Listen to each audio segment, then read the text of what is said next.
build my gallows and build them high. Makes a long time climbing before I die. I want the chance to spit in his eye. Well, they gave me bars, but I can see between to a dusty yard and a long gone green. They call that freedom, if you know what I mean. And I dry my sorrows, but the whiskey's gone. I'm sober as good. Hello, everybody. Welcome to Longbangers. Matty, this is episode 138. Joined tonight by Colin and John. John, how you doing? No bad. Getting over the cold, so apologies if I sound a wee bit more husky or start sneezing or snorting down the mic. Sniffing. On the ching, I promise. Podcast full of sniffing. Brilliant. Something for everybody to look forward to. Hi, Colin, how are you? I'm alright, aye. Not bad. Yourself? Aye, good. You've just been a big walk with the dog. Yeah, they're probably the worst smelling shite I've ever smelt in all my days when we were out. That was nice. I was a couple of my mates to come and meet me for a walk. So we were going into the dogs just as we were getting to the end there, and all of them, Ken, when you get the reaction for everybody else, they're like, oh, fuck. Downwind. Aye. So Did the dog give you the eyes while he was doing it? Oh, I maintain always, eye contact. always. It's the most romantic moment we share. Me and the dog. As he locks eyes and you just squeeze him on it. Right, what we forgot to talk about tonight, we've got 0-0 draw with Celtic, probably an unexpected point if we're being honest, given the injuries we faced. Or, I'll be honest, I didn't expect us to get anything from it. So we'll talk about that. We'll go through points that folk have sent us in on Twitter, and then we'll look ahead to Dundee on Wednesday night, potentially St Johnstone on Saturday, see how we're doing for time. Before we do that, I should mention Hannah Stevenson Foundation are auctioning off some items for the SOSI event, raising money for Dnipro kids. So it's it's been backed by a number of different Hibs related bodies, of which we are one of them. But I'll shout them out because it's a really good cause. Hibernian Retro, Hibs Bounce, Hibs.net, Down the Slope, HSL, Hibs Supporters Club, Hibs Talk, We Are Hibs from off of Facebook, and the Hibs Supporters Group from off of Facebook. They're all got getting behind it. So I think it's £10 an entry for the prizes. Go to, you'll see it on our Twitter, you'll see it on the Hannah Stevenson Foundation's Twitter as well. So go and get involved with that, raise money for a great cause. Right, Saturday 0-0 against Celtic at a sunny Easter Road. John, what did you think of the game? Well, I think it was on Sunday. No, Saturday. On Sunday, what did I say? Saturday? It's Saturday. It's funny because everybody knew. What a fucking pedant, eh? I can't. Oh, I know. Fuck off. No, fuck off. You gave me enough shit. This is true. It was probably Saturday somewhere, wasn't it? Like, because it was early in the day, so if somebody was like far enough behind, it would have been still was Saturday.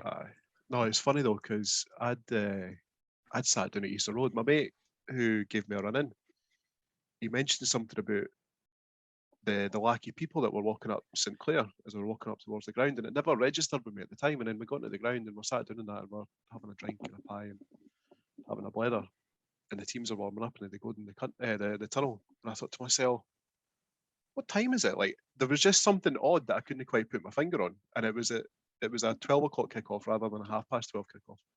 So I'm guessing everything's out of sync. But actually, did you ask me what I made of the game? I'm just going on for a random. Like, I know that I'm bored now. But that's fine. That's fine. That's enough. I think everybody's already switched off anyway. Yeah, well, I can't think what question that is. Honestly, this is what the cold has really fucked me. I'm all over the shop. What did you think of the game? But so did you make it in time for kickoff then? I know it was fine. I was sat there like I just Good there. I think we must have got it around about a 11:45, 12 o'clock, and it was like I say, it was weird because it was quiet. It was Sunday. There was next to nobody around, but that's by the by. The game, there's probably plenty to talk about without there being any goals. Yeah. I thought by and large, the most important thing that we saw on Saturday, that there was a really good performance from Hibs. Did you say Saturday there? I'm not even sure anymore. I'm not sure what day it is now. Really good performance to Hibs.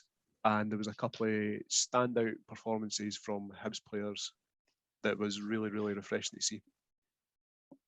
Aye. Paul, what about you? So I wasn't at the game, but I have seen it. 12 o'clock kickoffs on a Sunday aren't they great when you've got a daughter that plays football, but I suppose Scottish football's got to fit in round fucking the English Sky schedules, So 12 o'clock it was. So standing watching it, the first 10 minutes out on a touchline in Musselburgh on my phone. So it was hard to see with the sun, but I never felt at any point that they were going to score.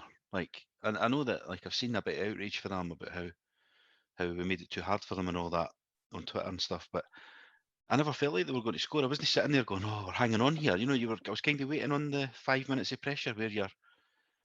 And I know Macy made a save at the end, and but that was all. That was the only save I think he made in the whole game.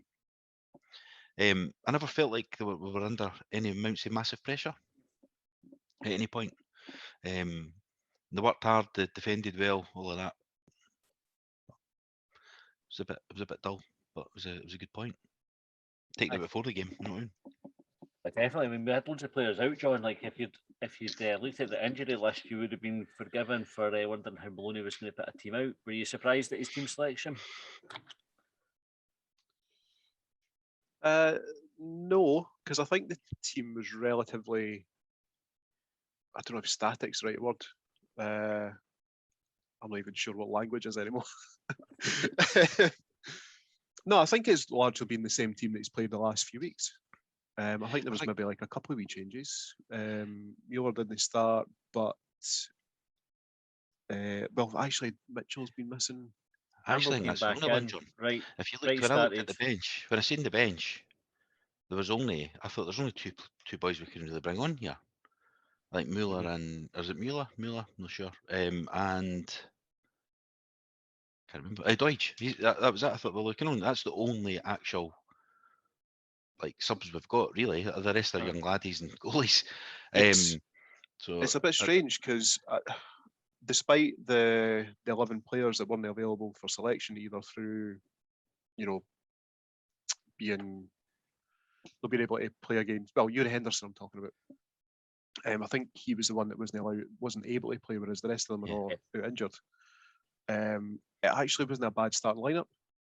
I thought where the weakness is now, the weakness that we had previously when there was injury problems was that there wasn't enough players on the bench that could actually make a change to the game.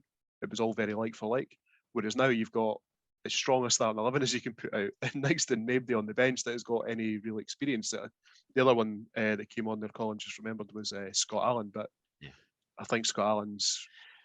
I've got to admit, though, I do dismiss when I see him on the bench now. I think I don't consider it as like he's ever really got to get on or anymore. You know, I mean, I know he did, but I don't really think he had any real impact when he came on either. So I just kind of glided past it. Same with McGregor. You know, he's another one that you could argue is a first team player, but you just look up on the bench and you think he's just filling a seat in case of sort of dire emergency, isn't he?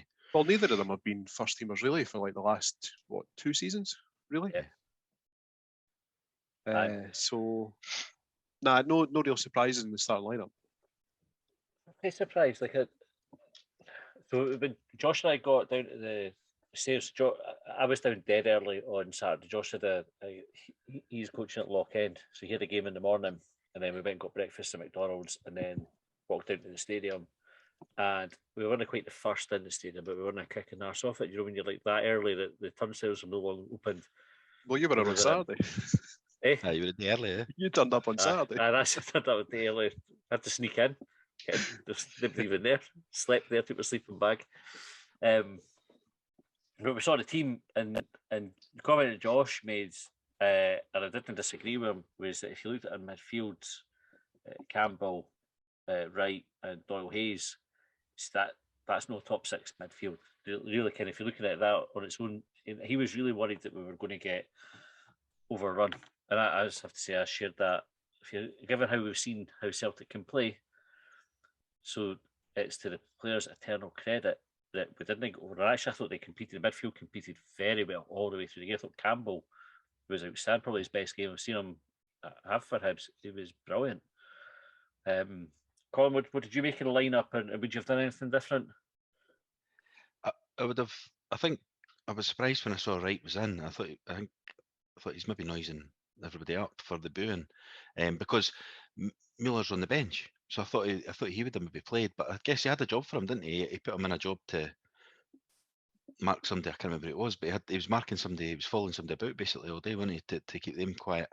And he done that. So other than that, there's not really much more he could have done with, like we were doing about it and John. I don't think there's much more he could have changed. Other than that, it's Mueller starting. I don't know. You wouldn't have seen it. I don't know if you would have seen it when you were watching the TV, Colin, but there was a wee moment where there was one of those development squad players who was on the bench, boy called, I think it's Alan Del Ferrier. He made the run in front of the famous five up the touchline. We thought, fuck, he's coming on. Like, one, who is he? Two, why is he on the bench? Three, who's he going to replace here? But actually, I'm guessing he was just getting some sort of, I don't know, some sort of instruction for the coaching staff, and he never made it on. But what position does he play? Do we know? I seen his name. I think he's a defender. I think that's fullback. I think. Yeah. Could be wrong. Somebody will be shouting at us now. It's not a fucking fullback. If I is, I think he's a fullback. Well, we'll find it. Is it Friday night that they're playing the game? It's on recast, isn't it? The semi-final. Yes, this week. So if he's playing, but we'll find it and watch them all then. See how good they really are. Do you think we're starting to see or how much do you think we're starting to see Maloney's style of play coming through now, Colin? I don't know if we're seeing Maloney's style of play coming through. I think we're more solid defensively, which isn't what his style of play was all about. But it's got to be the basis to start on, isn't it? It's the building block, I would say. The amount of goals we were leaking earlier in the season, and we seem to be able to keep clean sheets now, and certainly frustrate other teams. But I don't think. So I don't know if I'm changing the subject here, but see if Jack Ross's Hibs had played against Celtic in that manner yesterday, would they been getting any plaudits? I think, given the injuries, I think if Jack Ross went in that game with the injuries that Maloney had, yes. If he come away with a result, yes, I think he would have got plaudits. But I don't think. At what point during Jack Ross's tenure do you think he would have got plaudits? Certainly not towards the end. Like, obviously not for everybody, but it did happen from time to time. Because with Julie, against Celtic and Rangers, aye, but nobody really read that. Just counted as a not win. Yeah, not a win. So, but I do want to change the subject. I don't think Maloney's. At the time, folk recognised it as a good point. On the day, and till the stats came out. In a year's time, if we've not beat Rangers or Celtic and folk are starting, that'll be used as a Maloney, then we didn't even get a shot on target. We'll be getting brought up as a negative. Kind of the good points of the performance will be lost, and it will turn into that. So I think, back to your question, and sorry for changing the subject a wee bit there, but I don't think we're seeing what we're. I'm not seeing there what I was expecting. It doesn't. It's not. It's a good defensive performance. That's what I would say. And John, would you go along with that, or did you have a different view? I do have maybe a slightly different view. So obviously people are pointing to the fact that Hibs didn't have a shot on target, and pointed out that I think, or at least a lot of the focus has been on Postecoglou's post-match interview where he said that Hibs sat in. I don't know that we're seeing Maloney's full style of play, but I thought that Hibs were much better in possession yesterday. Like, it wasn't a backs to the wall performance. When they had the ball, they tried to play football. There wasn't just a case of, right, 10 men behind the ball or 11 men behind the ball, and then as soon as they got into our half, launch it. They were trying to play football. So you mentioned a couple of players. Sorry, go on. Sorry, John. I'm just to back up your point. McFadden was saying that on TV, Sports Scene. I watched that at lunchtime. But it was in our own half. So we're playing nice football in our own half, and so then you could see them. But still not what we're expecting, is it? It's like but it's maybe the start of it. We're defending well. We're playing a bit of nice ball. Then we need to just get further up the park and do it up there. I It think was there more was like spells in the first half where we did it in their half. So I think there was maybe like so Hibs. I thought Celtic had a very very early chance that that kind of got cleared. I thought they probably should have scored from it. It was like the first couple of minutes, but then after that, up until maybe 20 minutes in, I thought Hibs were really comfortable in the game. Like, and actually there was a point where Celtic were chasing shadows almost. We were kind of taking the ball from them quickly when we won it back, and if it wasn't the fact that Celtic kicked us every time we got the ball, I think we would have done a bit more. Bit more damage. well, So I think that's one of the things is that I think we were trying to fashion chances. So I'd mentioned, I'm sure I mentioned on one of the previous podcasts, that I think that one of the things that Celtic do really well, particularly when it came to like the cup final, is they can take the ball in tight areas and find the man, like find the pass, find the outlet, and then go on the attack again. And I thought that's what Hibs were trying to do at the weekend. But I think you mentioned there, Matty, as soon as Hibs got the ball, as soon as Hibs broke, there was a niggly wee foul taking place. So it was kind of hard to like properly fashion those chances, if you like. Maloney mentioned that in his post-match, didn't he, as well? Yeah. About them breaking it down and that being a thing they do almost. So, but it's a tactic, innit? Team to do it, get away with it. But yeah. I'm sure if it was just to them, it would be moaned about and it would be like some conspiracy about them not being able to win the league because of it. But it's it's a tactic. But I just thought I didn't feel like we were going to score. Did you see that? I know, like XG, I don't really understand it. Yep. To fully, I kind of know what it means. Did you see what the XG was? Was it Real 0.1? 0.1, 0.11, I think, which is like fucking no chance of scoring any. Like that was, I don't know what that would have came for. Of course, Jasper had the shot that the shot and Deutsch got in the way. and Doig had his running shot as well. Oh, that might have been it then. As well. Yeah, because that's a difficult attempt, so that would have been why it would have been Yeah. low probably. But I seen the Jasper one again actually, and I think at the time I thought it was flying in, and I thought a defender had maybe got in the way when you watch it on TV. But when you see it, you think actually Deutsch is on his own there. If he could have picked Deutsch out, that would have been the fucking. Aye, That's the thing. I don't know Deutsch is whether in his own in between two centre halves. I don't know whether Dodge was trying to get a header on it or trying to get out of the I'm not way. sure. And the weird thing is, do you know, it's torture for Dodge because I think he's still struggling after his Achilles injury. Once upon a time, it didn't matter how the ball hit Dodge; it was going in the back of the net. Aye, sort of one that would fly He in needs one, before it. desperately needs one, doesn't he? Just to go on. How much could we do with him going on, just like getting a lucky one on Wednesday night and just going on one of his 10-match runs because Aye. that's all we've got left now, and we've not got anybody else to rely on to score goals. So I think we could do with him just one hitting off his arse or something on Wednesday night. Take it. On the XG thing, another one that we didn't, it only count was when it was in the first half. And the boy, it's probably the one you were talking about when the boy pulled Jasper down and they didn't play advantage. Oh no, Jasper broke away, sorry. And they gave us a free kick back and Jasper's through on the advantage, never played the advantage, but that will come onto the refereeing bit because he's thinking, shit, you've got to get a shot and goal. Yeah, that's a free kick back here. Stop. Back here, quick, stop. It's handy way to apply the rules. Aye.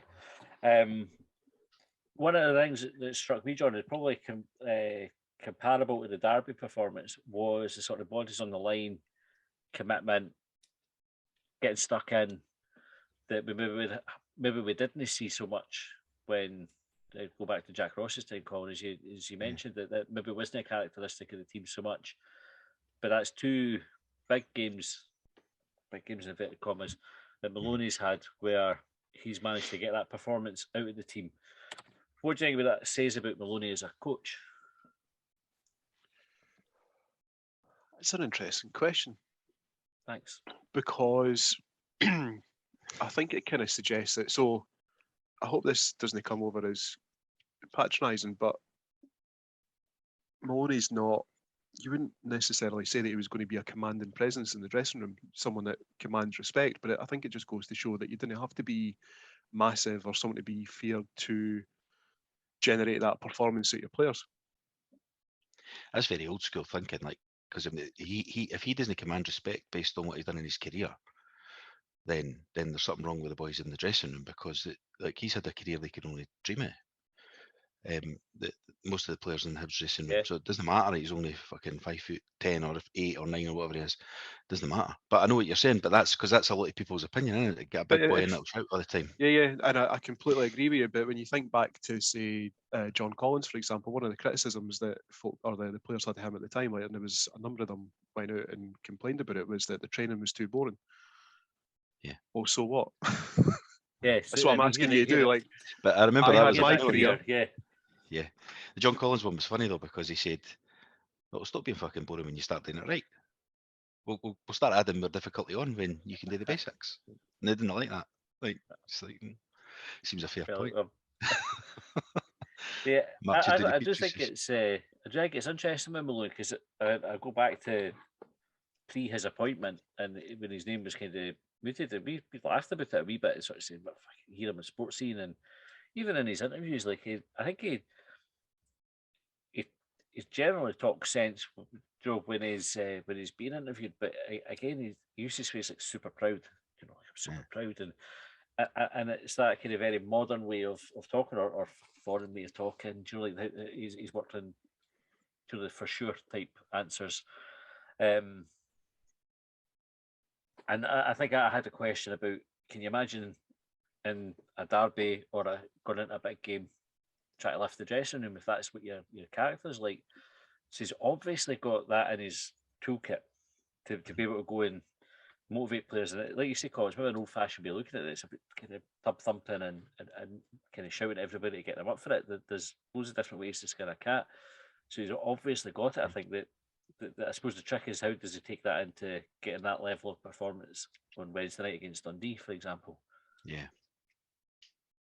Aye, they're the tricky ones because I'm sure I mentioned it before that my opinion, at least, of about quarter of the league is that, and I didn't mean this to be patronising, but when we come up against them, like, there's teams that are just anti-football, that just do not want to go out and play a game of football. They want to stifle, they want to get in your face, they want to put 10 men behind the ball. And don't get me wrong, like, that's as valid a way of approaching the game because we had an element of that on Sunday there. But they're the games that we have historically found it difficult to get points in.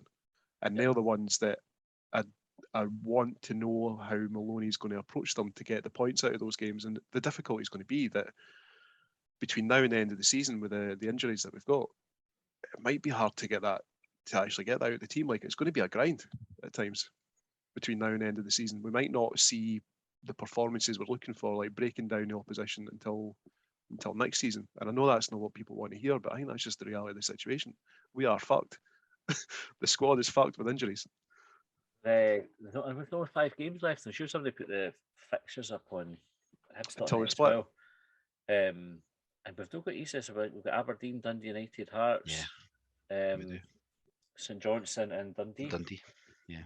It's not an easy running, and all the teams are quite tightly bunched around that. But do you think, or what do you think of our top 4 or even top 6 chances, Colin? I think we've talked about it before, but now we've got another game under the belt.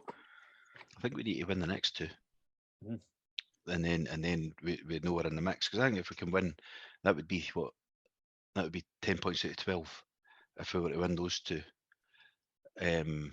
That's as far as I can go back. I can't remember what was before the other game, but 10 points out of the last 12, if that was the case, nobody else can put a run like that together. Nobody else, or has put a run like that. They might, but they've not, including ourselves. And that's why Hearts are fucking comfortable in third, because they did earlier in the season. Even they're not doing it now. So I think if we could get 10 out of 12, then I think I'd be much more confident in it, even though we've got like nobody left, because by then, hopefully guys like Clark, I don't know how long Mitchell's out. The boy Melkerson might have played a couple of games by then, because we're going to have to start probably using him now, whether they think he's ready or not. They maybe just got to have to go with it, because we've only got Deutsch. So we can maybe start chucking a couple of extra body. Hanlon, when's he fucking back? We don't know how long these boys are out, because they've never said. Newell's another one. Like, how long? He's been out for ages now. It feels like it. It was a derby went off, wasn't it? But like, if we could get the next 2 wins against the shiter teams in the league this season so far, and then it's teams all about us. Dundee United, Was it Dundee United again? You said that Aye, Hearts Hearts, Aberdeen. Aberdeen, not necessarily in that order. Can't So, think so of. we've I not got think the Old Firm. Tynecastle's probably the last one we've got before the split as well. And you didn't really want to be going there needing a win to get top 6. But I mean, Aberdeen, they're all winnable. Every one of those games, there's it's not like you're saying, oh well, we'll take a draw in that one. Every one of them is winnable. Mhm. But if we can win the next 2, it should be the easiest 2 on paper, and then start getting bodies back. That would be that's when we can then start hoping a bit more. But I think we'll be alright for top 6. I just don't know about 4th. Depends on getting injuries. The injuries are. If You think, John? if players keep getting injured, if our run injuries continues, we might not actually be able to field a team. You'll be getting a call up. I've already put a name forward for it, by the way. If there's the slightest sniff of getting even a squad number, I've been in touch and said, get us on. I'll sit on the bench. Didn't even need to pay me for it. I'm definitely what paid for it. Like I'm not doing it for free. No, Expenses. Your man, Kevin Thompson. Gives a pair of boots Saturday me. Don't even have to be new ones. I'm no fussy. So John, one of the things I wanted to bring up, and it probably fits nicely into this bit of conversation, right? So come away from the game on Saturday, and we'll talk about some of the individual performances when we go into the points that folk have sent us in on Twitter, because there's plenty to talk about there. Put the radio on it, get to the car, put the radio on. Mikey Stewart and Pat Bonner are talking about Hibs and style of play. I'm making the point that we'll look all right, but didn't really have a cutting edge, right? So we're missing something up the top. There's no identity there, right? And then they start talking about Ross County, and they start enthusing about this run, the potential for Ross County to put a run. Ross County are well ahead of Hibs in that regard. They've got an identity. They've got the boys that are scoring goals. Malcolm Mackay's doing a great job. And they could easily see Ross County pipping Hibs for 4th place or whatever. Ross County, we beat them 2-0 last week. Just last week. That's how much their identity and how far ahead that is, that they came to Easter Road and scored 0 goals and conceded 2. Fucking annoyed me. Like, And didn't they look like scoring? No, hang on. So they're 10th or something. They're at 11th. Ross County. And I there's no a big gap, but they've been down there all season. I couldn't quite believe it. I was like, they're slaughtering Hibs here and talking up Ross County. We just beat them. Well, I think Hibs played Ross County 3 times this season already. Aye. I think goals for, goals against. It's 5 goals for, 1 against. Aye. Is that about right? What does he mean? What does it mean by identity? I think it's Charles Cook, isn't it? I think that's what they mean. I think that's all they can mean. What did they mean like they've got a strike? They've got someone fit, someone that's scored goals. Aye. I can't think of what else they mean. I just thought it was a mental argument. I was like, you could have picked pretty much any other team. Like, you could have taken St Mirren, for example, who beat us, and you would say, right, fair enough, that they maybe do because they beat us, but you're only having to go back 1 game. Like, literally, our last result was us comfortably beaten. And that wasn't even Pat Bonner, though. That was Mikey Stewart, you're saying. Because if it was Pat Stewart Bonner, so they are, and you would get it if it was Pat Bonner because he doesn't know who Hibs played last week. Because he only watches Celtic. So he doesn't care, like, other than if it's Celtic are involved. But if Mikey Stewart, he would have been sitting in Sports Scene last week talking about us dismantling Ross County, like comfortably winning 2-0. With them not even looking like scoring a goal. But then the week after, 8 days later, he's saying they've got an identity. The goals are coming from. Did they talk about any other teams potentially putting on a run and pipping Hibs to 4th place? Oh, because the league's pretty tight. Didn't in that area, but Livingston, the record. Livingston, when they put past them getting Europe, going on a run, you're getting top 6. Motherwell, St Mirren were mentioned, but it was just a time dedicated to Ross County, and specifically that I was going, fucking hell, we'll have to go back a game. I just thought it was ridiculous. That's Kim, you sitting shouting at the radio, fucking calling them names and all sorts, because that's like a very grown up thing to do, but that's what happens. You're fucking idiot. What are you talking about? It's surprising. Me calling somebody else a fucking idiot. Hey, listen to us. Mikey's listening tonight going, that's not I what I got said. Fanny. No, but I think you've I totally know misunderstood what I was talking about. You was saying. I know we're being a wee bit self-deprecating here, but I think that we try and hold ourselves to a higher standard of what we're talking about. Like, we're not speculating and trying to generate headlines. Like, we're just talking about the facts by and large, and then we just stupid wee jokes about having the cold and turning up on Saturday. Aye. To be, I actually think his basic point about us not looking that great going forward. Totally agree with. I would say that's right. Aye, it's because we've got one half-fit striker. Aye, but that's the other thing. He actually said, like, he said, fair enough, they've got injuries, but and they just dismiss it like that's not a valid consideration. This bit's just going off with a knee injury. Half our midfield's missing. We've got fucking best defenders missing. Do you know? Anyway, Aye. right. Anyway, we'll go to Twitter points now. I've had a wee rant about the radio. I do normally quite like Mikey Stewart as well, which is the other thing I should caveat. He's infinitely better than like Miller and He's the best, Bonner 100%. and Ferguson, etc. Right, St Christopher said one for the next pod. I looked at the results versus Celtic at home in the league since 2017. Games played 9, Hibs wins 2, draws 6, Celtic wins 1. That's some great reading. Celtic got a pretty poor record at Easter Road, in the league. Kind of did turn us over in the cup, didn't they? But yeah, it's just we don't win that many though. We've won 2, like there, and that's the thing because they always talk about, they always like have a more of a fear factor even about going to Tynecastle. Whereas I don't know what the record would be. I wonder if it'd be as good as that. We dismiss draws against them. Well, we have been dismissing draws against them. It's not good, but we're not losing to Celtic very often. I would be interested in having a look at those 6 draws just to see, because I don't remember many 0-0s. I feel like those 6 would probably be score draws, and I know that there's been times where, or at least I think there's been times where we've maybe been behind and come back to equalise and vice versa. I think that I get the feeling that the games have been pretty entertaining. and the 2-2 we were 2-0 up, and was it Gray gave away the free Aye, kick? that was the and we entertainment. gave away a penalty. McGinn was it that gave away Paul McGinn gave away a penalty? Hanlon gave a poor clearance, I think. Aye, it was just that was a Syrian, that one. Okay, next one is for Henry, who just said scoring goals. So 2 last week, none this week. No shots on target. Is there an issue, or do you put some of it down to the fact that we're playing probably the best team in the league, and you're not expecting to score loads of goals against them? What do you think? But it's not like we didn't create much at all, really, did we?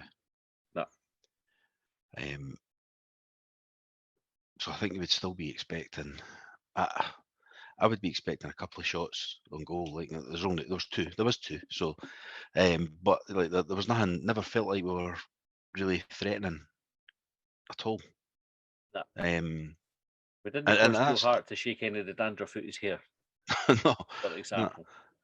No, and it was just. It was going to, if those goals had went in, the 2 shots we had, they're in for our goal of the seasons, both of them. Aye. Goals of the season.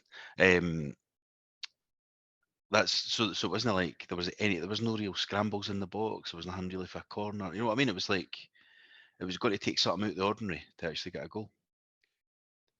Aye, like I was saying at the start, like I thought that we were trying. Like I thought what we were trying to do was contain Celtic, probably not commit too much forward, so we didn't get hit on the counter attack.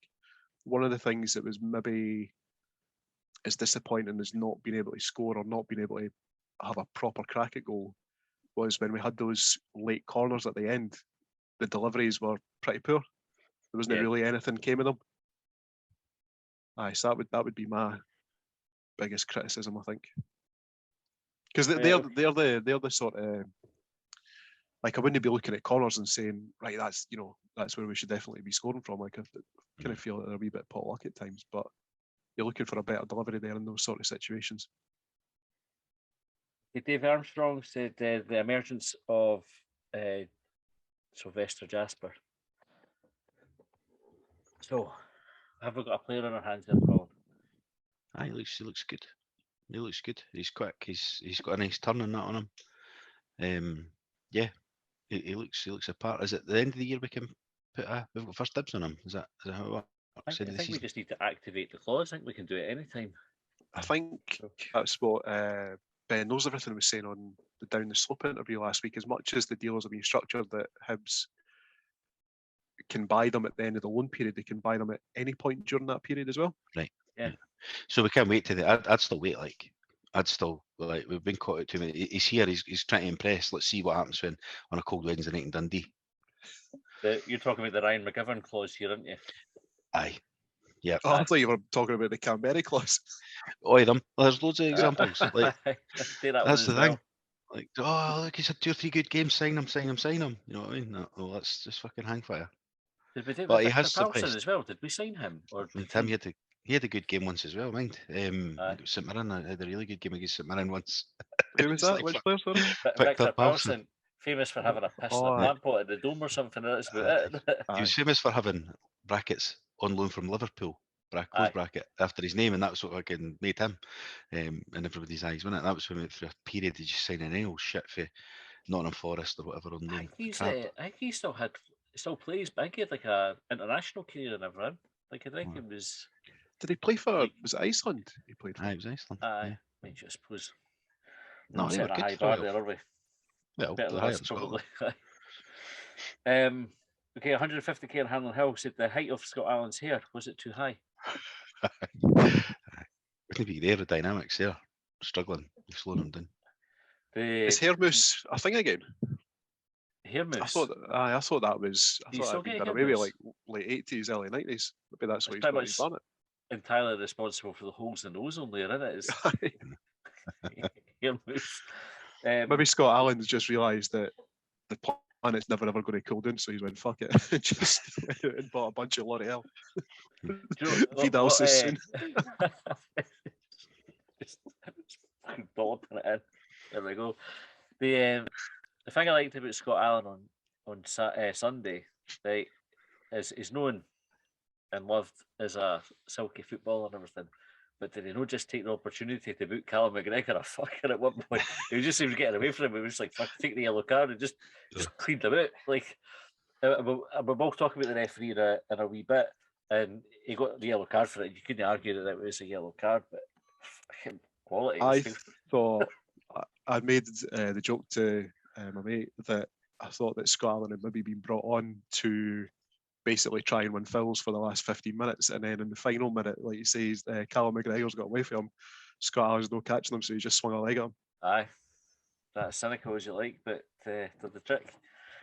Charlie Banks said, is Campbell better suited to the defensive mid position? He had his best game in a Hibs jersey yesterday, in my opinion. He seems to play well in the bigger games as well. Maybe when he's not got as much ball and he can just graft and run about a lot, which I think we've said before is maybe when he's expected to create stuff and things like that, that his folk get on his case a bit because he can't do that, but he'll work, he'll run all day. Put tackles I actually in. thought that his contribution on Sunday was far more than just, like you say, like running about. Like there was a lot of like neat and tidy footwork, like a lot of neat and tidy, get the ball under control and find the Hibs player with it. And I thought he did that really, really well. I thought he had apart from one fluffed clearance, and I'm being like especially picky about it because it just sticks out in my mind because it was the only thing that he'd got wrong all day. I thought he was phenomenal. He was one of the match on TV, terrific, Sky TV. Yeah. Andrew Brown said the amount of fouls per Hibs booking compared to Celtic's. Also, why were the Celtic fans allowed to sing about supporting the IRA without any intervention or mention? So the second point, and obviously you don't want to be hearing these songs at the football. I think what anybody can do with it, other than if Hibs just went, we're just banning you, like a blanket ban, and I'm not sure Hibs would be of a mind to do that. I'd quite happily, I'm sure loads of folk would be happy. And there's no rule. There's no football rule to stop them because they've not got that. What was it called? The thing, strict liability. Yeah. So they can't do nothing about it. The police, there's not enough police to jump in. That's exactly it. So what can you do with it? But It's got to be on perspective, their like, personal responsibility to know what they're singing about, because I bet half of them don't even know what they're fucking singing for. they should put pressure on Celtic. I think that's probably what clubs should do, and not just Celtic, because and again you get a what about it because you start talking about one and you start talking about the other thing as well. But but do you remember the boy got done at Easter Road for shouting racist abuse at, was it Bartley? I can't remember, was it the same player? Mind, it was like the derby, and the boy got done. One person done it, and Hibs dealt with it very publicly, dealt with it, and that was, I think, the boy got a lifetime ban and all the rest of it. That was one person. One person done it. One incident. They've got to stand the folk did it. I think clubs need to. My own view is clubs need to start talking about it and shine a light on it and just saying this Celtic's problem. And just keep saying it, Celtic's problem, Celtic's problem, Celtic's problem. Every time it comes up, that's it. Did you hear the song? That's Celtic's problem. We didn't want them at Easter Road. Didn't want them at Tynecastle or Pittodrie or whatever. And have the clubs all just say it. Celtic need to do something about that. And the more folk keep saying Celtic need to do it, eventually they'll go, okay, this is bad for us. We better do something about it. What's in it for them to stop it though? What's in it for them to stop it? There's nothing in it for them to stop it. If you're like a big brand, right? So Celtic and Rangers are both big brands, right? Attract a lot of money on sponsorship and everything. If you're constantly getting associated with sectarianism or shouting about the IRA and everything, and it's public and it happens a lot, you're less sponsorable. You're less appealing to sponsors because they go. It's never stopped it. 100 years yet. It's not 140 years. But how often do folk call it out to that extent though? Like they didn't shine a light. The folk ignore it. They get Sky TV turn the volume down in the way fans. They did last week at the Rangers game. Aye. What they should be doing is saying that we're really sorry you're hearing that noise coming from the Rangers support. Well, that is a good point because you get that. Celtic support. I'm sorry if you heard any bad language for the dugouts there. And you think, I just heard 2,000 of them singing. I can't remember what one it was that I brought at the Rangers game last weekend. And they just fucking, it was like Ailey Barber and that standing in front of them, and they were giving it fucking. They just turned the mics off. Aye. Never mentioned it. Then they turn it up. Say, sorry if you're hearing that. That's the Celtic fans. Sorry if you're hearing that. That's the Rangers fans. And if Hibs fans do it, say sorry, but you heard that. It's the Hibs fans doing it. Right? Just call it out. That for me is what needs to happen. You can't expect the police to go and deal with it. There's 10 policemen or 20 policemen. What they're going to do? Go and start wading into the crowd to try and huckle folk. No chance. Like you couldn't do that. You're right, Hibs could stop them coming. That's going to cost them money. The other thing is, see, when these games, they seem rammed in that bottom corner, the east stand side of the away end. Aye. And then I've read folks saying, not after this game, I think it was after the derby, you can go through two at a time in the turnstiles and all that. I'm thinking, fuck, you couldn't go through two at a time with me, like. But I don't know how they do it. Like, and I don't know what size these folk are. But they're obviously folk sneaking in, and so they couldn't even say Celtic. It was 8 cunts in that corner there because folk are just going there and ramming that end and that corner in, and if they're sneaking in, they've not even got a ticket on the database anyway. Aye. So unless Hibs sell the tickets direct, which they did do for a while, and say, "What's your name, mate?" and then go, "Right, it's that seat." You, I wasn't sitting in that seat. No, my fucking problem. Aye, tough luck. Aye, good to that. I don't know how to get it. Right, I'll probably come off my soapbox now. Right, the amount of fills per Hibs booking compared to Celtic. So this was a bone of contention for me on Saturdays. And I actually think, I don't care if you can still get. There's a stat. Somebody does a table about it, which I will. Aye. So do you know the numbers for yesterday? So I think it was 11 fills before Celtic got the first booking. Was it 2 bookings they got in the match or something? Did they get 2 and we got 5? I think it was 16 fills that they committed and they got 2 bookings, and we had 9 fills and got 5 bookings. It's just a good success rate. Right, but I can't remember thinking about any of the bookings that shouldn't have been a booking. I think the point is there should have been a booking. If that's a booking, that's a booking. That's what I would say.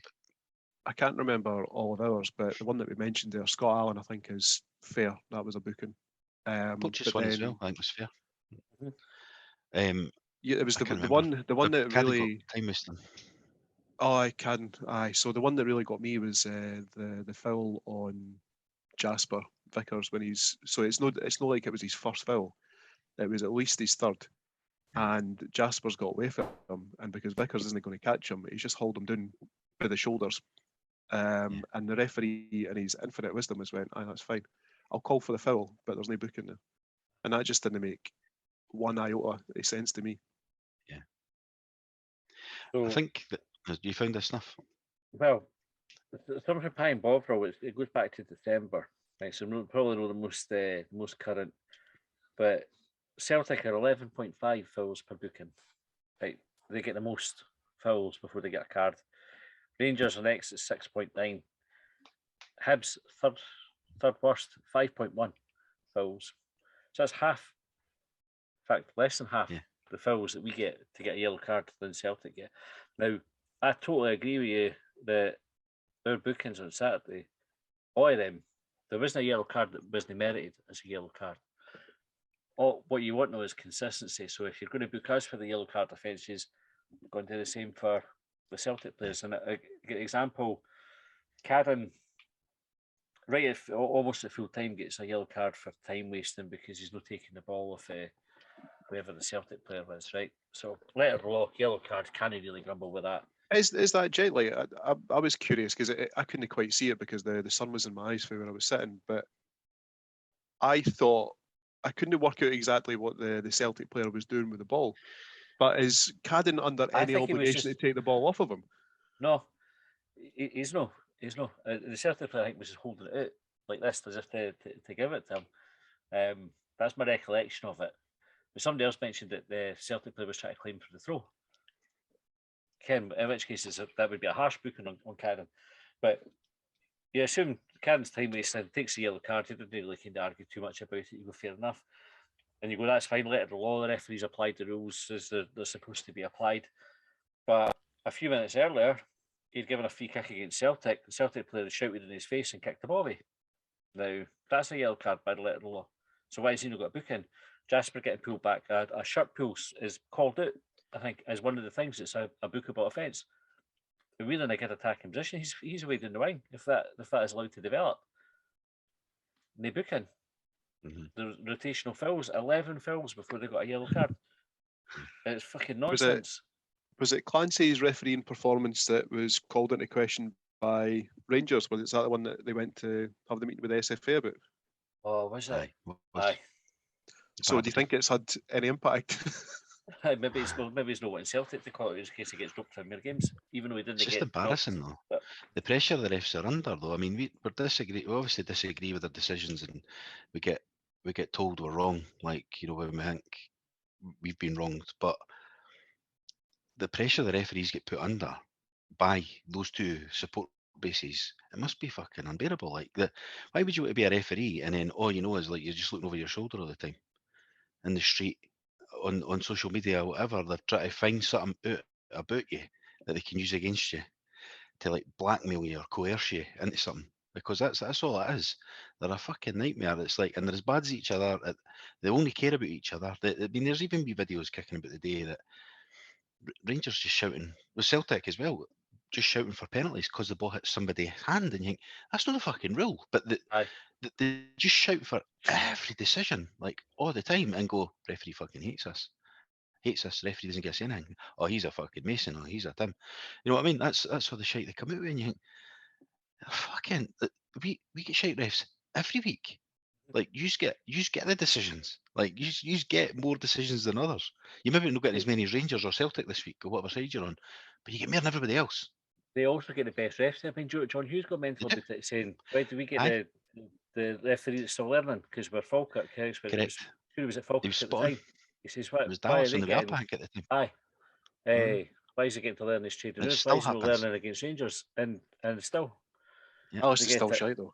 Dallas is still. I know. That's He was on the fast the track. But his dad had him on the fast track, but the same. It was the same way. I mean, it's funny. I said that exact point to the windy cleaners that I mentioned last week, the Celtic fans, that we get referees that we've never heard of because they're just training them up so they can fucking cope with use.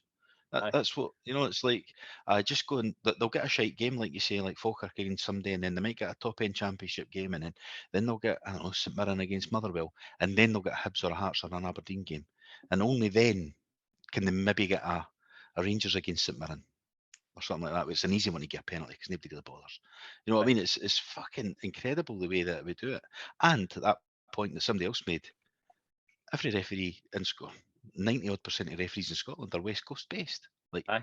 so in Edinburgh, we've got nobody that can qualify. Like, we've just got shit referees in Edinburgh. Is that really the Forever. case? Like, there Forever. isn't anybody There's never through been here. a good chin. Aye. And when they talk about, like, in every industry, they talk about equality and like and all of that, and nobody's thinking, Diversity. "Oh, maybe we should train more refs up in the Edinburgh region because we keep getting graduates for the West. So these boys must be good coaches and managers and fucking trainers. So let's go over the East Coast and try and do a bit." Never. It's all pushed towards them, and they're still not fucking happy with it. Aye. They're still not happy with it. They're a fucking nightmare. The sooner they fucking leave Scottish football, the better. Let them deal with it down there. Imagine them down there with that the VR decisions in the cup final Aye, yesterday they're when gonna your be. elbow was offside and all that. You're like, fucking hell. You know, it's like, it was funny the other night though, of course, because he's been shouting for VAR, then they get a goal chopped off for VAR that should have been chopped off. Aye. That was funny. You can do it, innit? Aye. Right, Whiskey Craig said Dre Wright's hearty performance and Josh Doig and Lewis Stevenson's performance on the right wing. Obviously, he's upside down in Tasmania, as we found out on Short Bangers on Yep. Thursday. So start with Dre Wright. So Dre Wright, topical one, and I think I imagine anybody doesn't care what's coming next. Dre Wright booed onto the pitch last week,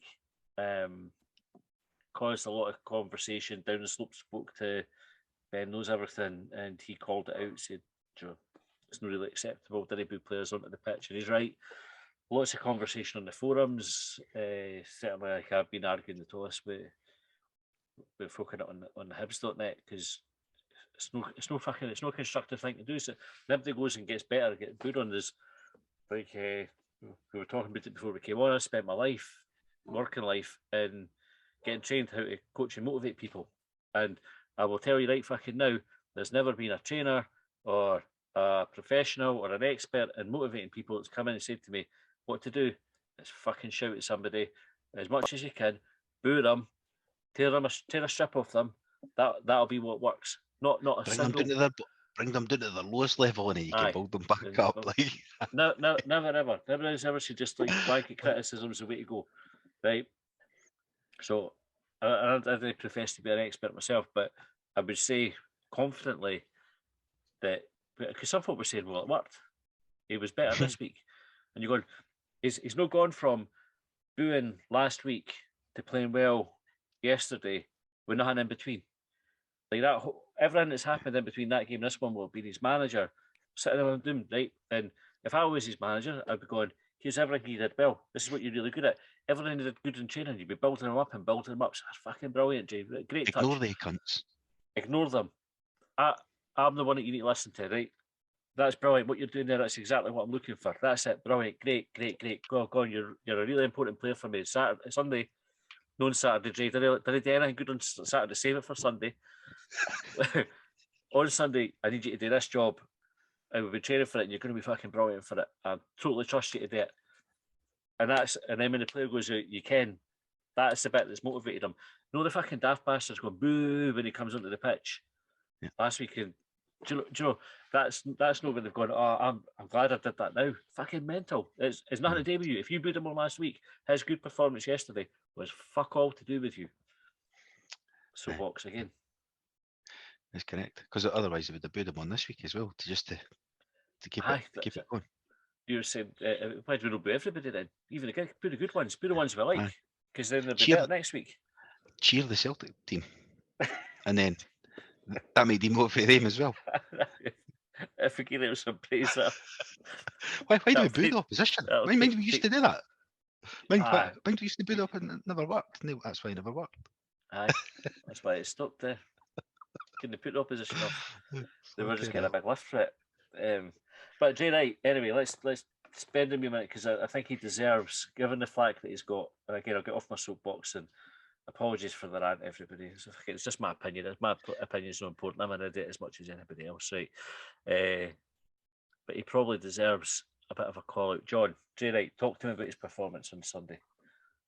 I think it can be a wee bit of an overused cliche at times that was his X's best performance in a Hibs jersey, but I was reading an article earlier by Patrick McPartlin. It was an interview with Dre Wright, and I think, didn't quote me on this, but I think that the numbers were that he's played twice as much under Sean Maloney as he had under Jack Ross.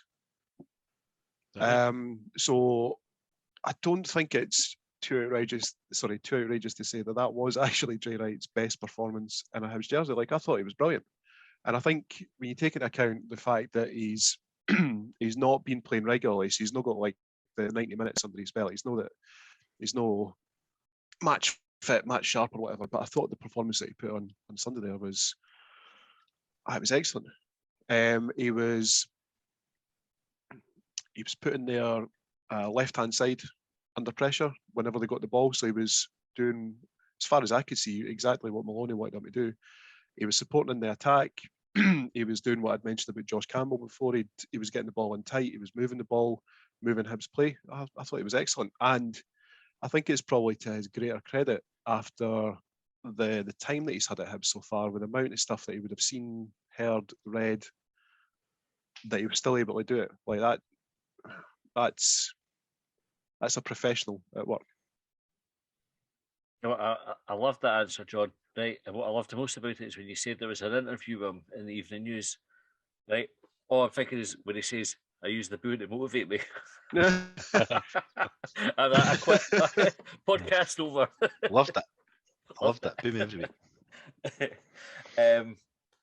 And Josh Doig and Lewis Stevenson, Colin other point, a part of that point. They both put a good performance as well.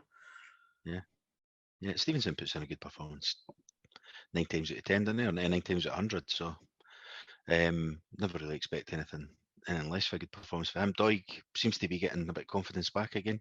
It was a good run, nearly hit the side net in. It was a good run though. I thought they were good. There was nearly anybody you could say they had a bad game. Like they all had a good game. Yep. It was a failure in the Hibs team at the night. Well, William said, "Will we ever score a goal? 2 strikers needed in the summer. Jay Wright did well. Is Juranovic Celtic's Alan McGregor on the angry man front?" Which one is Juranovic? Was he their fullback? Not sure. I don't know. I tell you that there was not so much on the angry man part, because I thought there was a few of them looked angry at various points in the game. They were all having McGregor-esque rages. But the right back, at one point, it's in the second half, we'd played a big diagonal over on top of him, and I kind of thought it was Doig who was going to challenge him, or Jasper, I think it was before. So Jasper was on that side, was going to challenge, and he just brought it down and played. Rather than like heading it out of touch or just try to clear it or whatever. I was like, fucking hell. Do you know when the managers talk about players being brave on the ball and everything? It was like a perfect example of somebody just being like, fuck, I've got this. Ball dropping out the sky, sunny day, he's under a bit of pressure, and if he'd mucked up, we were in on goal. And he just brought it down. I was like, that's good. But Hibs were showing more of those touches on Saturday, taking the ball in tight places and doing things that not just kicking it the way they were facing, actually trying to do something decent with it. But anyway, I was quite impressed with that. A bit of rambling fucking point to make there, but it stuck in my mind because I remember I said to Josh, I was like, "Who's that boy?" I'm sure it was Juranovic. Are we still a Hibs podcast? Just double checking. But our listeners, you're allowed to be objective Sometimes. and say something else is all right. We've all scored goals again anyway, William, to answer your question. We scored last week, so it's just one. Aye. It's one game running, no scoring now. Yeah. We'll have definitely more opportunities, more chances on Wednesday. Well, did you see Dundee on Saturday? They were fucking hopeless. So I hope No, they but carry that's that not. on. I know, but it never normally happens, does it? No, Do you think it's possible that Mark McGee will get sacked before he ever actually takes the touchline for Dundee? Aye. and I think, you know what they looked like? They looked like a team that weren't invested in, like opposite how we looked under Maloney. We had a team fighting for everything for him. That's what they looked like on Saturday. On Sunday, was that the team were all fighting for Maloney. Dundee looked like they were resented the fact McGee was there and that they lost McPake, because I think they played for McPake. I think they liked him as a manager. I think the reason that he got the bullet was because they lost the dressing room or anything. And it looked like a team who were looking at the new boy going, "Fucking didn't fancy you." Yeah. You see McGee fall out with the boy, the wee kid with the phone after the game as well. That's after the last time, though. Eh? Fingers crossed. That's what. Fingers crossed that's the case. But I can see them putting 10 on the goal line on Wednesday night to no lose. Aye. And we don't create a lot of chances. So. Well, he was a shoot for distance, putting over the top of him on the volley. TG Willis, anyone up for forming a J Wright Hibs supporters club? Yes. Aye. Gary said Porto playing with the second ball on the pitch. Anyone else would have kicked it out, but he couldn't help himself. Celtic fans not happy. Personally, thought it was genius. I think it was quite clever. I think he was trying to draw the referee's attention to the fact that he wasn't getting rid of the ball, because I don't know if any of you remember it, but Clancy, at least for where I was sitting, Clancy was telling him to stick it out. Porteous went, no. Basically, no. I'm going to stay here with the ball until you stop the game. And I think that the play was far enough away that was when Porteous made the decision to put it out. Why was the play not stopped, Colin?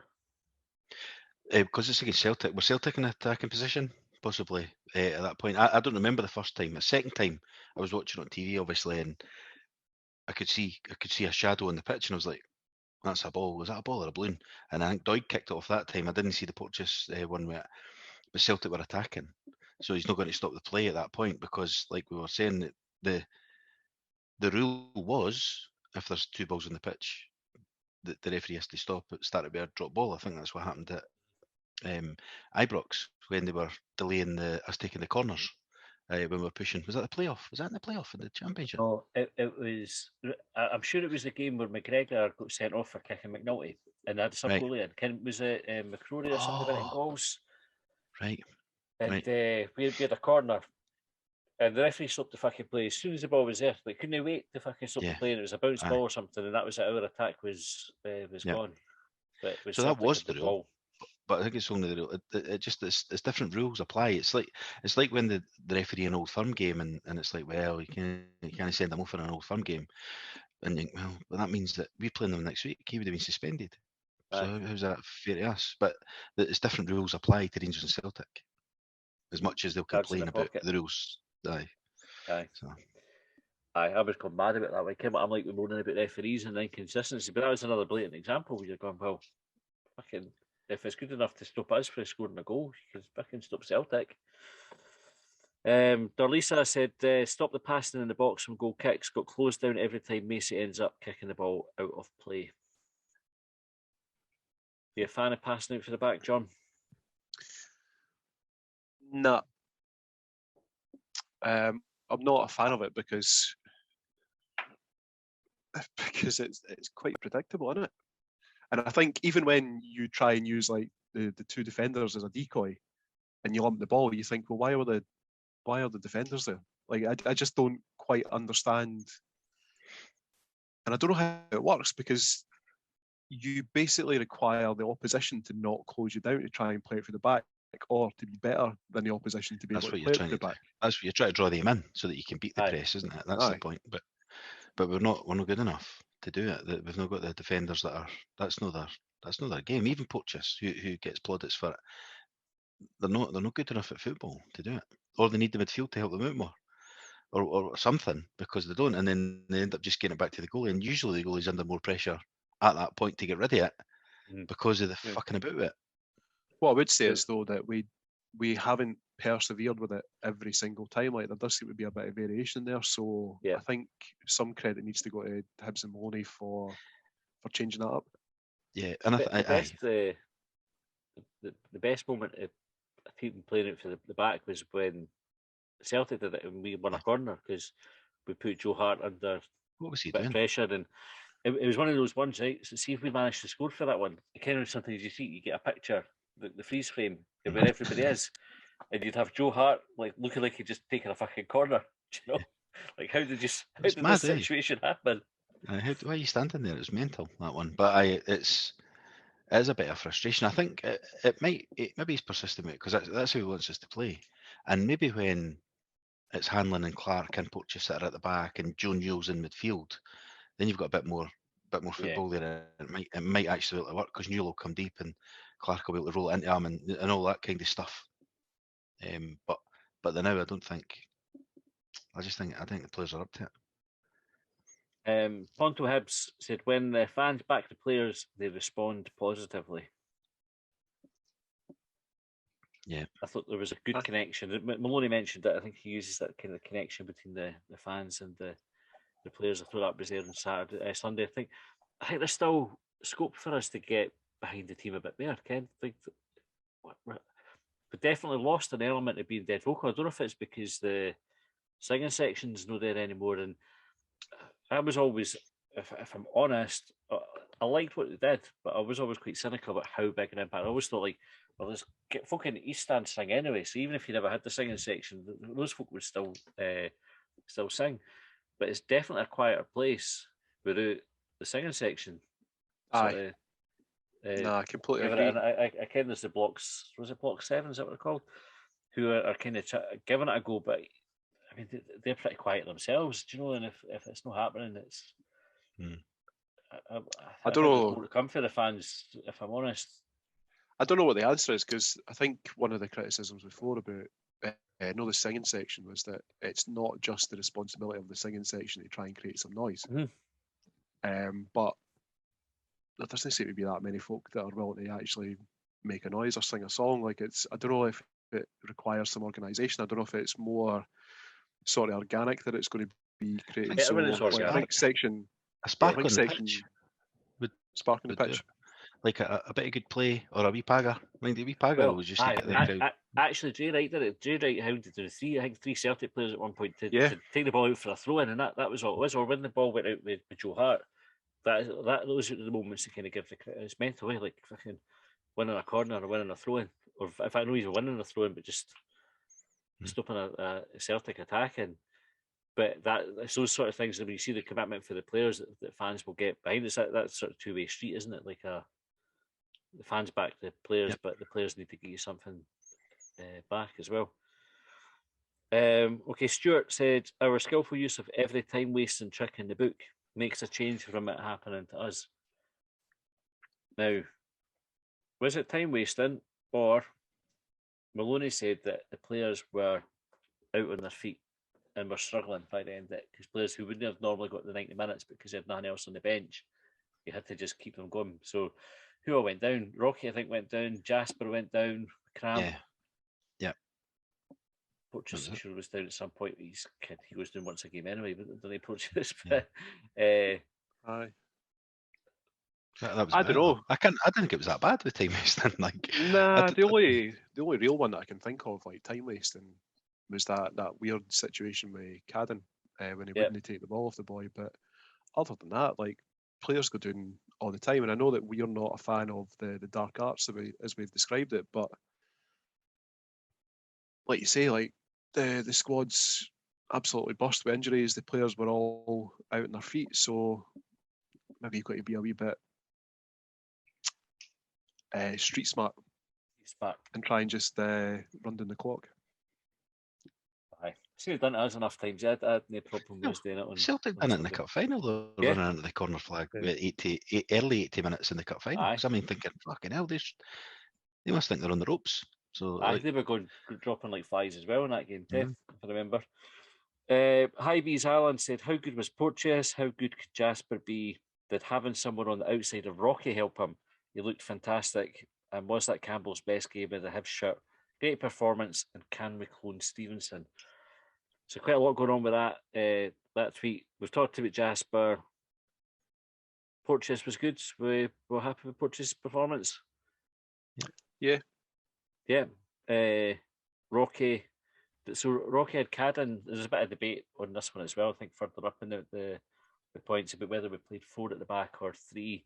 I think it changed throughout the game, but there was times where Cadden was tucking in at right back and giving Rocky a bit of support. But how do you think Rocky coped with the game? Do you know, I wonder if Bushiri's going to be one of those players who, like, he's really, really talented, but you only get to see that talent at its fullest when he's busy, when he's actually required to do something, rather than got time to think about what he needs to do. So, like, I thought that there was. I've just recently started following Hibs' TikTok account, and they had a video of Bushiri where he was basically dancing, pirouetting, like dropping shoulders, you name it, and it was brilliant to see. And I'd actually overlooked the importance of that at the time, but he looked composed, and he had a really good game. I can't really get drawn into the tactical stuff because I've got no idea. Same here. It is. Spiky El Erizo. That's a good name, isn't it? What's wrong with Hanlon? Don't know. He Was did. it In the a- update at all was on it that one. Was it a calf injury or something he had there? Foot? I can't mind. Can't remember. They had to go to a specialist, didn't they? And then So it's never been seen on since. on Hanlon, do you think my mate had made the point that when Nisbet went off injured, you got to feel Nisbet's absence far greater than you would. Sorry, how do I put that? We really missed Nisbet when he went off. Do you think we miss Hanlon at the back I do. as much? I think we do. Like from our terms of the football, if for certainly on that style of football is what I play. We're rolling it out at the back, and that I think Hanlon's a loss from that point of view. Hanlon's very calm as well, isn't he? Like a calming presence, and aye.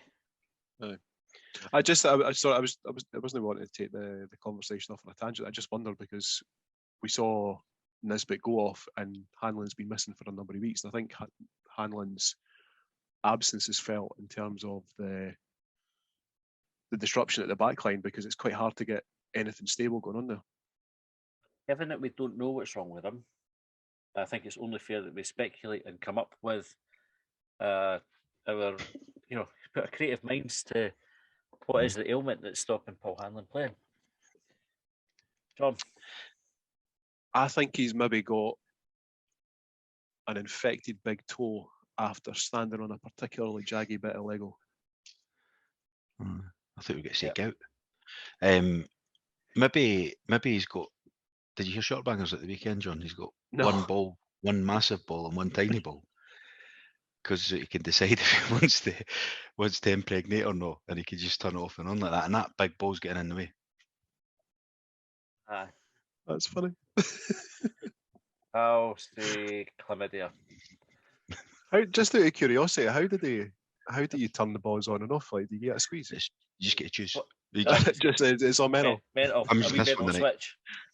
Right ball. But we came to the conclusion: why would you need? You only need that. Well, you don't need it, but maybe if you do, you may need it once.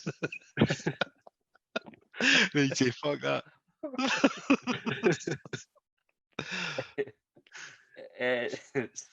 St. Christopher said, why are Hibs fans treated so poorly by the police? We're held back for 45 minutes after full time. Then when you get to the car, all roads onto A1, Meadowbank are closed to allow their buses to leave first. 30 minutes to get to the game, 2.5 hours to get home. Yeah, this is shite. Like it is poor. Because I sit at that end of the west, and I park generally at Meadowbank as well. Wasn't there yesterday, but as I've said a couple of times, but the big games are a nightmare for that reason. I don't mind before a game. I'd still park there normally for Celtic. I would never park there for Rangers, and I would see how I feel for a Hearts game. Just purely for getting in the ground. But after it, you get the gate shut. And I think yesterday my brother-in-law was there. He says it was 25-30 minutes the gates were shut for yesterday after the game. But the mad thing is, you can just walk out past the stand and cut back round through the butterfly, and you come at the fucking at the same time as them. It's mental. So the last Celtic game, the one in the midweek game, that's what I done. Went round that way. I parked at Meadowbank and I went round that loop. And by the time I got round the back, they would just come back to their cars. They had parked at that side of the ground. It's fucking nuts. If they've got to shut off. Eh? Aye. And they didn't split you up going into the stadium either. No. And you could. I've noticed maybe they do further up. But then they must do for Rangers and that, do they? But I suppose you don't know the result yet. You've not had the dodgy decision against you yet, and all that you may want to argue about. Built up the rage.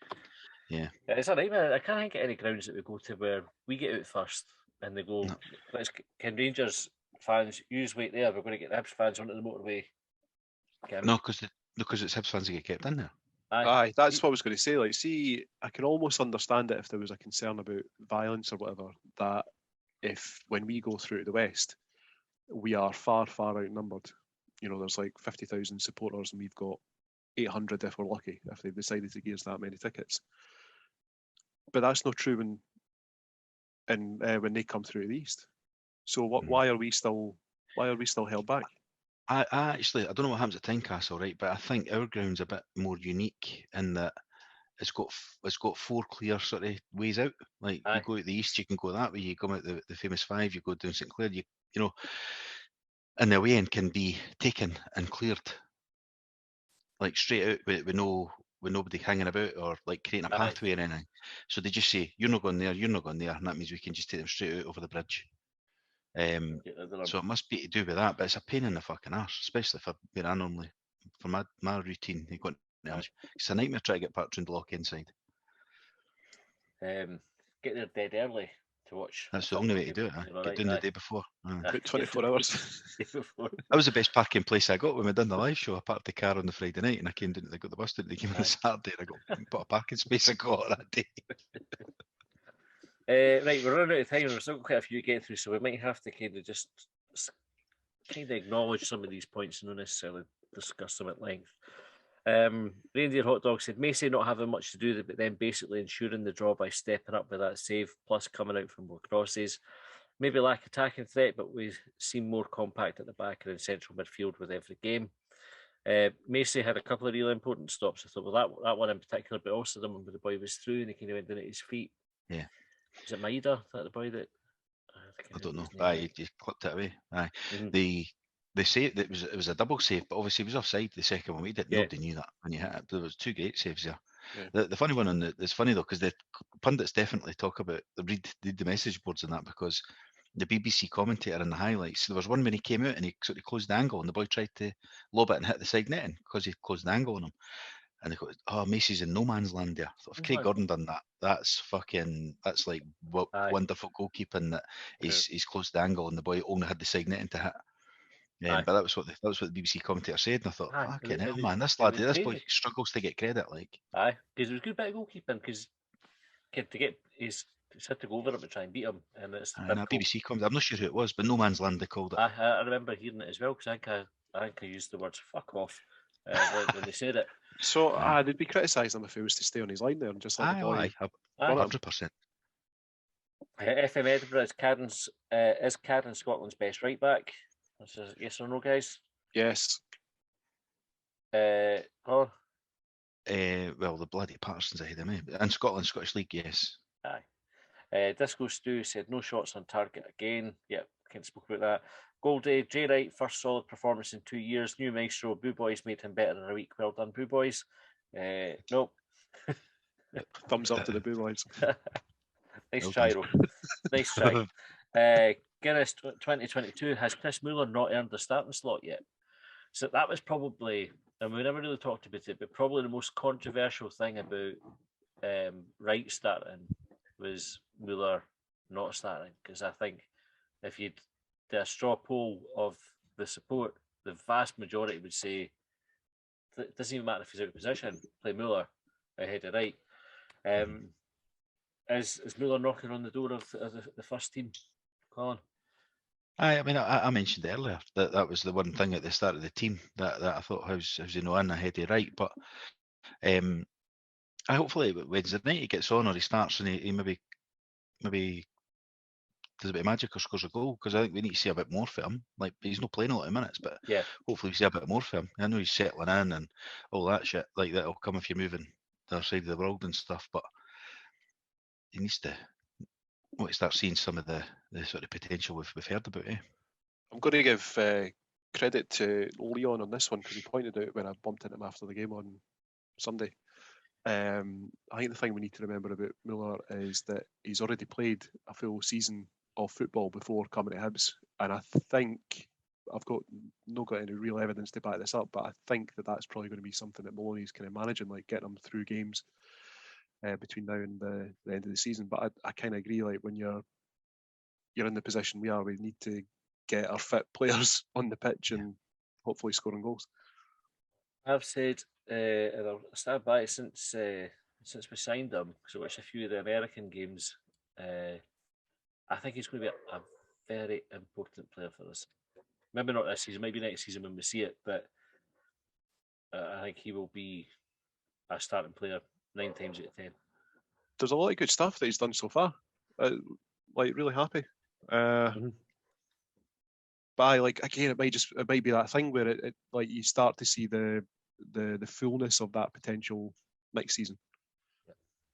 Okay, Live Forever said we had more injured players than shots on goal yesterday. That's probably factual. I reckon most Eh? teams would find themselves in that position. What? 10 injured players, 11 injured players. What is it now? Aye, So- something like that. It's ridiculous. I've not got enough fingers. Anyway, we need to ask a Hearts fan. We'll get, there's that many. Dave Thompson said, "Is it time we close the Scott Allen chapter? He's not good enough for us any longer, sadly." we say it too often. It's just like we've not seen anything from him, but then he hardly plays anymore. So I don't know if the chapter's even still open. Really, I mean, he's still here, but I don't know if anybody is there anybody out there shouting now he should be starting on Wednesday night. I don't think there is really, is there? I think the chapter's pretty much closed based on that. I wouldn't. This is maybe being pedantic again, but I wouldn't say that he's not good enough. I think what we've seen is a natural decline in his. I wouldn't say abilities, like fitness and whatnot. Like, let's not forget that the boy had like a season out of football because of a heart problem. Yeah. And he's not had the opportunity to play regular football. Yeah. So I think that's just, and we're not dealing with that team that he flourished in. So like, there's a whole number of factors there that is, it doesn't add up to him not being good enough. Mike said, if Clancy actually had a pair of balls in the spine, do you think Nizzy might not have got injured? Clancy let far too many cynical challenges go for that lot. Offers zero protection to our players, especially Vickers. He's a feckin' animal. I tend to agree with that one. It's the thing that people say when referees need to get a hold of the game, and if they don't, then it's going to cause an injury. I've actually not seen it back at the time. I thought the way that Nisbet got caught and the way that it went down, it looked awkward. I don't know if that's as a result. Bent his ankle inwards, it's Right. like that his instep went in. I think it was whether his knees got done in the same movement, but it looked definitely like his ankle went like flat rather than on the sole, flat on the inside. But it wasn't that heavy a tackle. It was just an awkward one. But I thought the point at this point is this persistent fouling thing. But it's not persistent because it's a different person doing it. That's a rule that the football could benefit for rugby, and that the referee just goes, next cunt that does it goes off. It doesn't matter if it's your first time. There's no first time. It's like you've all got one. You all know next one you're sin binned, and that's the. It's something. It's a persistent team foul rather than a persistent foul. Was that Celtic's first booking? Was that the booking for Starfelt for that challenge? He got booked for that, yeah. Aye, because it was like, I think it's Mike saying, like there was a number of challenges before that the referee just didn't punish, and like quite literally hauling a player down by the neck. And Clancy went, aye, that's fine. If you can foul with impunity, what's to stop you there? I think that's the point, and I think the referee, in my opinion, is culpable for injuries like that, because you go, well, fucking, you can do something about it. Your job is to apply the rules, but also make sure it's safe for the players. And he didn't do that on Saturday. Sunday. But this way, if it was the other way around, if we go to Parkhead and we're doing that, we're booked earlier than that, because they'll be 100%. On his case, and he'll think they Windies need to stay intact tonight. The wife's in the house. Well, you think about the Porteous tackle at Ibrox, and I forget, who was the Rangers player over on the right hand side that went through Doig? That was a much worse challenge and went unpunished. Yeah. I think he even went. Am I right in saying that one was one that got referred to the compliance panel or the panel that reviews these things? They went, aye, that's fine. Can't mind. Wouldn't surprise me. Kenny Murphy said the pitch isn't conducive to the style Sean Maloney is wanting to implement, as highlighted again this weekend. To pay for the cost of laying a hybrid Deso pitch, shouldn't HFC supporters, which is HSL in old money, be the vehicle along with others to pay for it? No, the club should just pay for that. And HSL pay money to the club, and if they choose to use that money, then that's what they use. It's like, but the club need to pay for it. Like they get season ticket money, they get all that money that comes in, all that income that comes in that needs to be used to get the pitch better. I don't know where the income's coming from exactly, but there was a sponsorship and season tickets and that, mate. Fuck off. Take that insurance. That insurance payment will cover it, because they still got the season tickets as well, and they got the money back for the loss of earnings, even though they earned. So fucking use that. No, that's Martin what I was going to get at was the the bit in the news that was last week about the pitch that was, I think they're looking to relay the pitch at Easter Road, they're looking to relay the pitch at East Mains, and they reckon it's going to cost £1.5 million, but they're talking about doing it next summer. And I'm thinking, well, what's the reason for the delay? And is it just purely a logistical thing? Like, you can't get the pitch laid, you can't make plans to relay the now. Why next summer? And is it because you're waiting for money to be coming from somewhere? Is that money that you're talking about, Colin? Is it already allocated to something? They said it was. They didn't think that fans would accept. So I think what Hibs did, and I can't remember if I read somebody said this, whether it was Twitter or Hibs on the bounce or whatever, but they thought it was maybe just Hibs being a wee bit clever to test the water, to say we need this pitch, but we didn't want to spend £600,000 laying it if we could spend it on players. For then the fans to go, oh fuck it, you should just replace the pitch, and then they can do it without anybody moaning. And you say, well, fuck it, we did say That'll happen. no, folk will still moan, but you can. Aye, I'll still moan either way, right? So, Aye, can you will. promise. Right, try to rattle through these because we need to wrap up. Right, Jeff Ashton said, loved the applause when Jay got subbed for the right reason. Jasper's going to be some player when fully up to speed. Nobody played badly, but special mention for the two Joshes, Porto and CC. Yep. WTC 1981, were Porto's bye kicks any better than Macy's? No. Don't think so. No. Freddie, proof that when players lack confidence, fan backing plays a massive role in them trying the harder pass rather than the easy back or side pass, knowing the fans will appreciate what they're trying to do and it will pay off in the end. 100%. Yep. 100%. Ricky said Macy's double save was Barry. Definitely was. Keith Armstrong, Carter Vickers was warned after his first challenge but made at least 5 more and nothing was said, including a blatant tug back on Sylvester, which I thought was a mandatory yellow card. You are quite correct, Keith. Fitball Daft, oops, said, why have 3 keepers in the matchday squad when you have an 18s development league squad tearing it up? Surely a few strikers in there could do with the experience of a matchday. They don't have to get on. Yeah, that's an interesting question. One we'll ask when we eventually get to Aye, well, that's on the radar, right? Because we asked the same thing. So we're not quite sure why you would have 2 keepers on the bench if you didn't really need to have it. So we're due at some point to sit down with Sean Maloney, and that's a question that we'll put to him and find out what the answer is. Unless you're listening, Sean, you can text in 80295 with the answer. Paul Mackay said, do you feel that some fans get really hung up over certain stats like shots on target? Jasper had a chance. If it hadn't hit Doig had a chance and screwed it wide. It's not like we had loads of chances, however, we did have them. Also, attendances, if you can go, then great. Folk get too hung up on stats, I know where he's coming from, but I think there isn't a stat that exists that says Hibs created a chance, because there were 2 chances that we're talking about, the one for Jasper and the one for Doig. The fact that they weren't on target is largely irrelevant to me, because on both occasions fans were off their seats thinking, oh fuck, that's got a chance, that's got in. It just didn't. Yeah. So we spoke about the derby, but the shot's not on target as well. There was like last ditches and all that, and it's like they go at the end, they go no shots on goal. I'm like, no, but there was fucking, mind that one he cleared and that one that went over the bar and all that. So, aye, he's right. Folk do get hung up on it. Jamie Robertson said, thought the whole Hibs were great. Jasper, Campbell, Wright and Rocky especially. Delighted for Wright and Campbell. Great double save from Macy too. But only small complaint is surely 2 keepers on the bench isn't necessary. Shame Jasper didn't shout duck to Doig before his shot.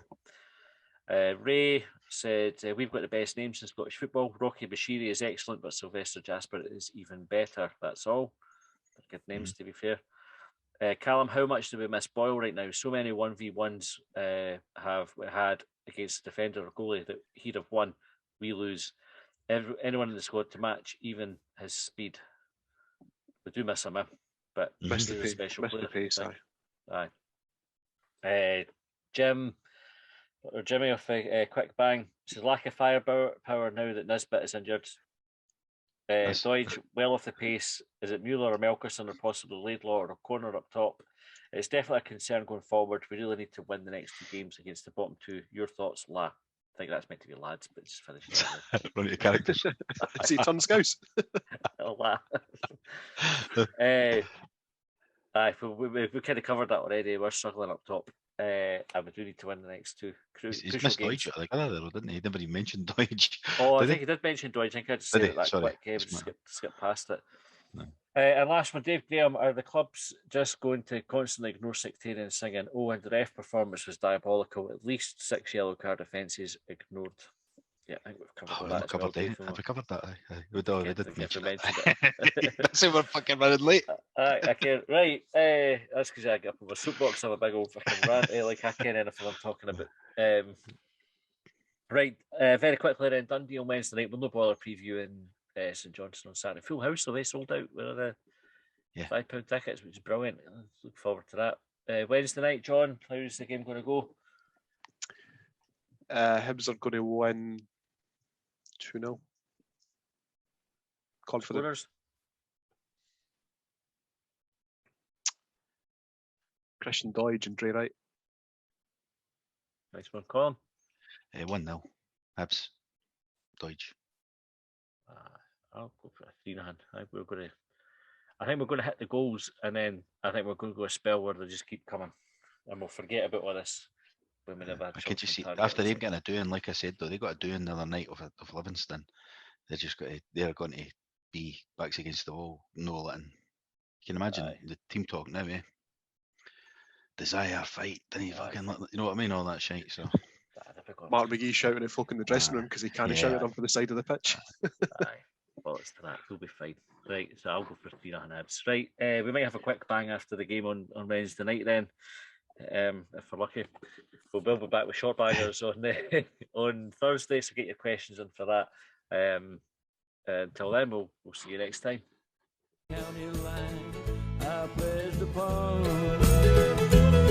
Well, they trailed me down when I broke free. I drank all the whiskey in Tennessee.